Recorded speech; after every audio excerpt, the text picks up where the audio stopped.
Let's talk about another knockout artist. Dude, Jake don't Paul. call him that. Don't call him don't call him that. I mean, come on. Ryan, really? You actually just oh, this guy's out of his mind. Hey, we're gonna talk. Listen, if we're gonna talk about some of the greatest knockout artists, some of the greatest knockout artists of this decade, right, of the 2020s. Some of the greatest knockout artists of the 2020s are guys like Derek Lewis, man. Don't say that crazy, man. Please stop. Wait. I'm saying, like, we got guys like Derek Lewis. We have guys like Alex Pereira. You have guys like Charles Oliveira. And then on a very short list, you have to, Sugar Sean O'Malley. And then at number 5 has to be Jake Paul, right? If we're just talking about 2020, 2021, this guy's he's been putting guys to sleep. Like what he said, man. He put down Tyron Woodley, right? Who not only won the welterweight championship, but he was the champion for years. Right? This guy, he brought back an old social media craze. He started planking again. Right? Tyron Woodley. What? I'm wrong? You promised. What? This morning. When I texted you this morning and asked you if you was going in on Tyron Woodley, you said no. And right now you making fun of that man. No. DC. You making fun of that man. Don't do that. Don't you do that because Amanda lost and you're not scared no more. Don't you do that. Dog. Tyron? You call Jake Paul. You put Jake Paul in the same breath as Michelle Pereira. You put him in the same O'Malley, Francis Ngannou, Derek Lewis. Like, you put them in that category now, Ryan? Did you not? Ryan, you out of your mind, though. You going too far. DC, Ryan, going too far, of those people that you named, right? Of those people that you named, who has knocked out more established UFC veterans in the fashion that they have than Jake Paul? That's crazy. You see, that's the problem. Like, this is the problem with those guys going to fight Jake Paul, because look at what happens. Look, man, I got to be honest. I'm watching the fight on Saturday in Cheesecake Factory, streaming the fight on my phone. And Tyron's in there kind of doing his thing. He was. And then Jake Paul starts to kind of build some momentum.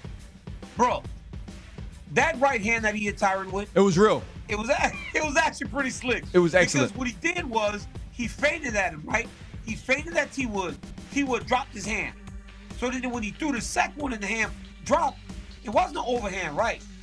It was a hook. It was a hook, yep. Not RC. Not RC. That's how you know. That's how you know he got the brother. Because T-Wood said he got me with the overhand right. He don't even know what got it. That was the right. It's like Chris Tucker. Which one of y'all kicked me? Which one of y'all kicked me in the face? Like, dog, he got him with a right hook. It was bad. He hit him so hard, dude.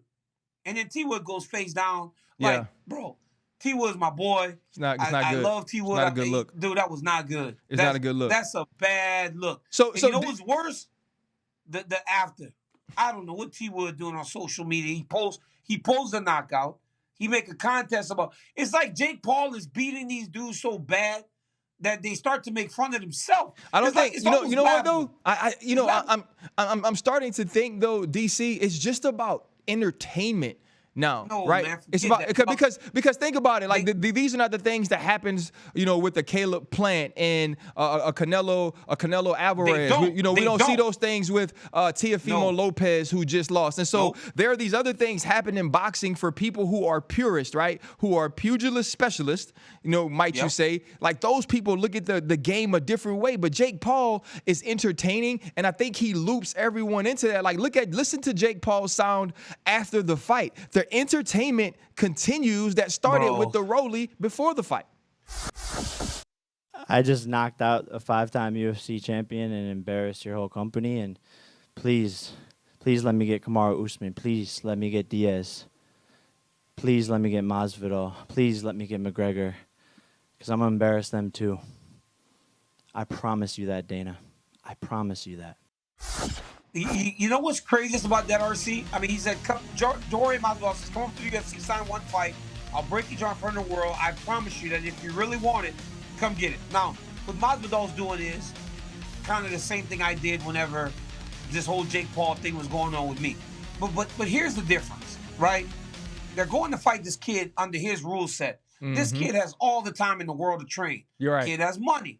The kid has ways of improving. And honestly, he is much better than people want to give him credit for. Right. The kid can fight a little bit. But the reality is this. My biggest issue is these guys go in there to fight this dude. They lose to him.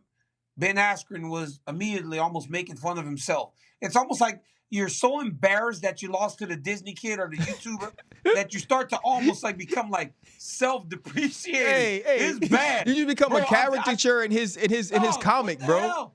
Bro, it's bad. Like, it's bad what's happening to these dudes. And what's unfortunate is that I'm like the dude that Tyron got him this time. Tyron got him. You told me, no way Tyron gonna beat this dude. He gonna lose. I'm like, man, you're crazy. DC. This dude goes and knocks T-Wood out, man. It was bad. Thank you for watching ESPN on YouTube. For live streaming sports and premium content, subscribe to ESPN+.